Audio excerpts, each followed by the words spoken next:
হতাশা থেকে বাঁচার ৬টি উপায়।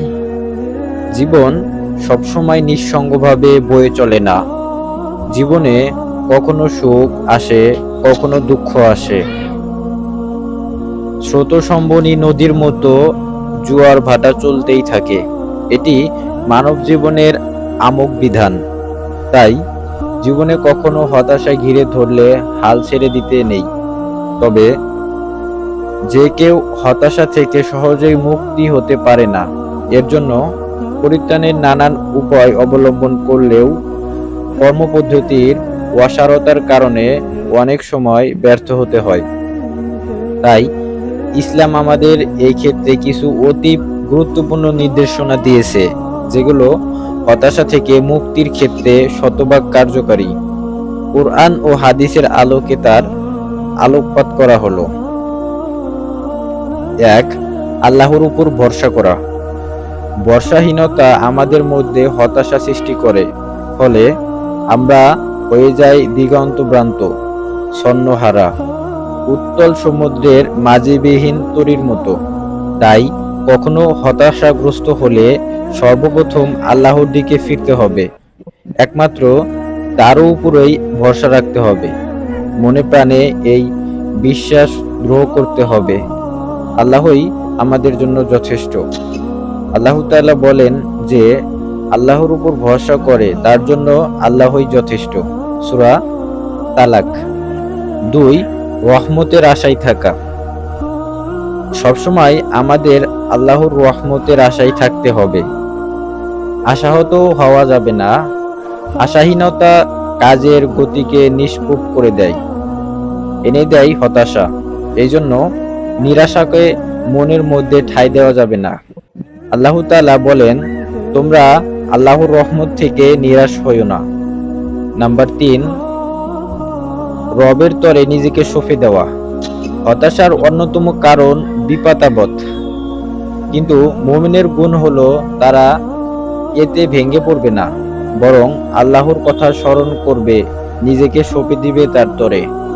বিশ্বাস করবে এটি রবের পক্ষ থেকে একটি পরীক্ষা মাত্র। আল্লাহ তাআলা বলেন, আল্লাহর রহমতপ্রাপ্ত মুমিন তারাই যারা কোনো বিপদে পড়লে বলে, আমরা আল্লাহর জন্য, তার দিকেই আমাদের প্রবর্তন স্থল। সূরা বাকারা। অল্পে তুষ্ট হওয়া।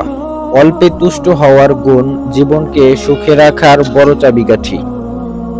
দুনিয়ার নানা অর্জন ও জীবনের শান্তি কেড়ে নেয়, জীবনকে করে তোলে মূল্যহীন।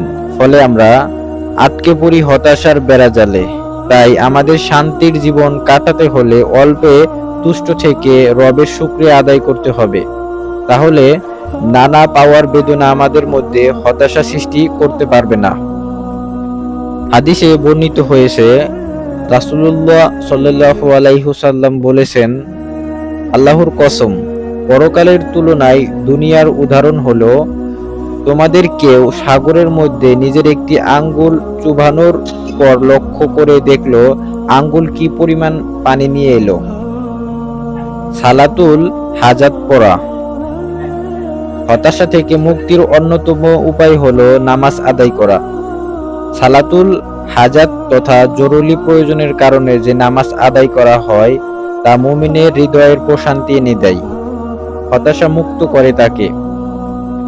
রবের পক্ষ থেকে পূরণ করা হয় তার যাবতীয় প্রয়োজন। আল্লাহ তাআলা বলেন, তোমরা ধৈর্য ও নামাজের মাধ্যমে আল্লাহর সাহায্য প্রার্থনা করো, নিশ্চয় আল্লাহ ধৈর্যশীলদের সাথে আছেন।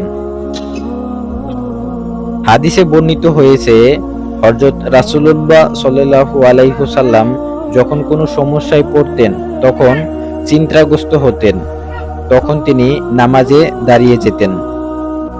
রিজিকের চিন্তা না করা। আমরা জীবিকার চিন্তায় অধিকাংশ সময় হতাশায় পড়ে যাই।